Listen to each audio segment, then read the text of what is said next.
Of course, Bill is on vacation this week, and he will be back next Wednesday, which, by the way, will be another opportunity when Bill comes back. We'll continue our contest with Love Never Dies. We are taking qualifiers to win our grand prize, which is a trip to New York City and the Majestic Theater to see the original Phantom of the Opera. And, of course, the sequel from Andrew Lloyd Webber is Love Never Dies. It'll make its North American debut right here in the city of Utica next month. And I just think that's so awesome. And Derek's doing such a phenomenal job with Broadway Utica, bringing in great shows. The tech shows have been going on for a while, but it continues. And this is a huge show. Love Never Dies, the sequel to Phantom of the Opera, will be, again, qualifying listeners next week. You'll have a chance to win tickets for the local showing of Love Never Dies, the North American debut, which is happening here in the city of Utica. And then our grand prize winner gets a trip to New York City, an overnight stay in New York City, and, of course, tickets to the Phantom of the Opera at Majestic Theater. It's all brought to you by First News with Keeler in the Morning, Eyewitness News, and Broadway Utica. Great contest. Yeah, I just want to, reemphasize the significance of the fact that this is the North American debut. It's not like this show was overseas and then it's going to Broadway and then going to go on a national tour. It is going right to Utica, New York from London. People who didn't go out overseas, I think it was in London, people who didn't go overseas to see it will have the first opportunity to see it in Utica, not New York City or any other major city. So, again, to emphasize your point, it's pretty significant. It's pretty outstanding. Yeah, it is outstanding. And, of course, anytime there's a tech show, you've got the cast members, the crew, the tech guys, they're all staying in Utica, visiting the restaurants. I know a lot of that's self-explanatory, but I don't want to overlook that. It has a great impact on the community.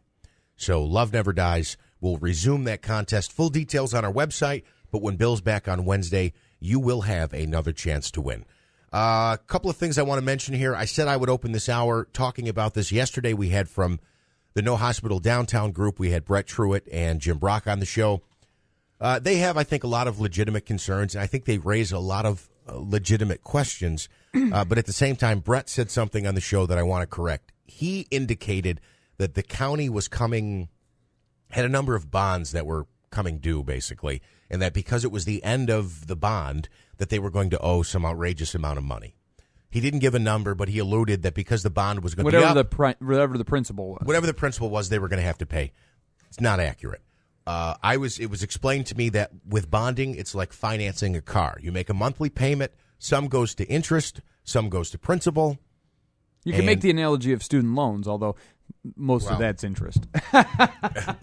Let's stick with financing a car. Right, okay. So indicating that the county was going to be in some financial hole because some bonds were coming to an end is not accurate. That's what I was told yesterday. And to be honest with you, I like I said last hour, I should have known that. It's just like financing a car. You make a payment every month. Your last payment is just about the same as every previous payment.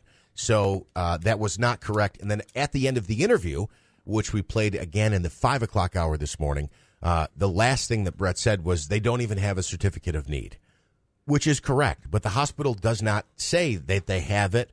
I don't even believe they have applied for it. So they're getting their ducks in a row before they proceed with paperwork for a certificate of need. Which is the certificate of need for the hospital? For the hospital, or for the eminent domain or whatever they need? I believe it's for the hospital. Okay.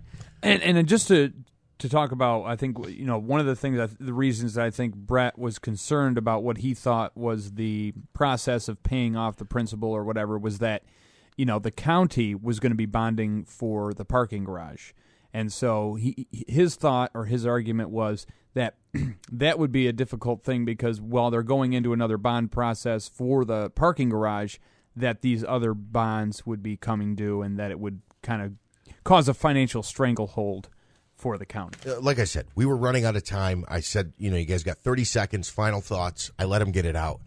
But here's what I think Jim and Brett and everybody against the hospital, or even if you're on the fence, the questions you have are valid questions. I don't think there's anything wrong with it. The part that I guess rubs me the wrong way is there are former, like Jim Zecca. He's a former councilman. Mike Galimi, who has expressed that he is against the downtown hospital. These guys are in government. They know the way this works. I question why some of the information that Jim and Brett give is not accurate, where they have people in their group who've been through these, who have worked in government. They know the way it works. Right, the process. So I sometimes I wonder where they get their information from, but I don't know. And again, no one's, and I do think they ask a lot of valid questions. They ask a lot of valid questions, and Bill has even said this before. Some of the rollout of this, or the transparency, or the notifications of the public haven't been ideal. But again, you're right. I mean, there's a process of how things need to be handled, and the hospital was waiting on a number of things to happen before they could move forward with each step of the project. It kind of becomes the telephone game where one person says something, and then they're saying it on the air here, and it gets out, and that's not completely accurate. So the idea that the county was in some financial mess because some bonds were coming due is not correct. We've got, is this him?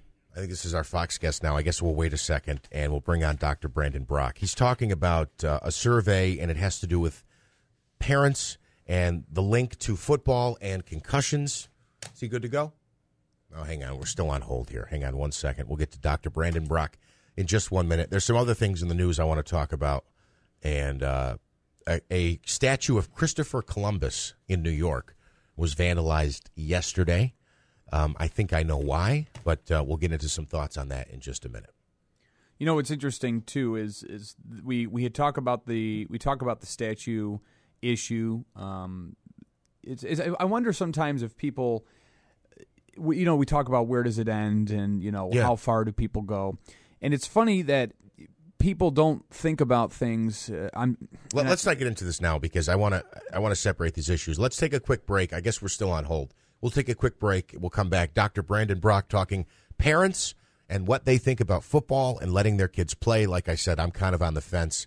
I'm actually leaning toward not. He's ready to go. Dr. Brandock is on the line. Joining us, this was set up through Fox News. Good morning, Doc. How are you? Good morning. What is this new survey, and what does it say about parents and the game of football? It doesn't really say much about the game of football as much as it does about other sports, if I understand what you're talking about. I mean, you're talking about the risk with other sports causing concussion and injury, correct? Yes. Yeah. It just says, hey, there's a lot of sports out there that can cause damage. You got to watch out. We know there's an inherent risk to a lot of sports, female soccer, basketball. I mean, there's any contact sport, we're seeing a higher prevalence of concussion, and maybe we're more just aware of it because we're hypervigilant. But, we're starting to notice, especially in female soccer, that there's quite a bit of damage. And there's also a gender difference, too. It seems like females tend to be escalating in the amount of concussion. Really? That's interesting. I guess where the question I was asking was, it's so prevalent, it's so common for people to point to football as this dangerous game, especially when it comes to concussion and brain injury. But, I mean, we just watched, I was just saying, we watched the McGregor-Mayweather fight over the weekend. Boxing, MMA, very popular sports where I think head injuries are very common. You'll also see this in hockey. You mentioned basketball and, of course, girls soccer. It's a good thing we're paying more attention to this, but does that mean that are parents leaning toward not letting the kids get out there and run around? No, I don't think so. I think there's things you can do in soccer for sure. You can practice not hitting the ball as much. You might not be as good, but hey. None of those top shelf shots. We know things like MMA, you're going to get hit in the face. It's going to happen. They've already kind of shown that in boxing with the pugilistic dementias and stuff like that. The thing that was surprising to me was basketball. I haven't seen many basketball concussions. Now, I've seen a lot of soccer concussions because, getting kicked in the face accidentally with a ball is pretty readily. You're not just ready for it. We see that pretty standardly. Just haven't seen a lot of basketball concussions. I know they can happen from flying elbows and stuff like that, but, I'm not worried about those sports as much about concussions as I am other joint injuries like knees and spine and stuff like that. Right. Yeah, no, you're right about that with basketball. I've never considered basketball to be a contact sport. And it's by definition, it's not supposed to be. Right. Right. Well, you never know nowadays. Things get more competitive. Dr. Brandon Brock from Cerebrum Health Centers. You were mentioning that girls soccer specifically has a higher number of concussions. Why are girls more vulnerable to the concussions than boys? Well, theoretically, and this is what seems to be in some of the literature, and of course I think we're all still kind of scratching our heads about it, but girls still kick the ball hard, man. I mean, it's, they're kicking at about the same speed, but their necks are not quite as strong as they think. That some of the neck strength difference is accounting for the reason why boys maybe don't have it as much as girls. Interesting. Does the study identify the prevalence, how common it is? I believe it did. It showed a difference in boys versus females. And then it showed it in different sports, football versus, I think it was soccer, if I remember correctly. And, female soccer was up there pretty high. Well, we already knew that. We knew nationwide, depending on what age group you're talking about, because, there's a lot of difference between age groups. The female soccer was either number 1 or number 2 right there with football. Well, I'm seeing in the study, too, that cheerleading is a concern for parents as well. I mean, I was sharing with Jeff the other day that at one point I was at a Syracuse football game, and one of the cheerleaders got dropped, and the band just kind of, had to keep marching over her because you can't stop the performance in the middle of it. What are some of the risks for cheerleading? That would be it, I guess, getting dropped. Getting dropped, yeah. Absolutely. Well, I mean, I cheered in college. I was a coach, and my daughter cheered for 12 years, and I saw maybe one concussion the whole time. Okay. But I saw some back injuries. I saw some neck injuries. My daughter tore her ACL. I saw a bunch of broken elbows, broken ankles, and stuff like that. Oh. What I didn't see was just head injuries. And they've changed the rules to the point to where some of the skills that they were attempting to do have been just removed. So you don't have to worry as much about people landing on their head. But when people land on their head, you're not, at that point in time, down the road, you're going to be worried about their brain, but you're worried about them being paralyzed at that point. You know what I mean? So there's always spinal care that needs to be done along with brain care. But I just didn't see concussion that much in cheerleading, and I was in it at every level. All right. Doc, thanks for the information. Dr. Brandon Brock is with Cerebrum Health Centers.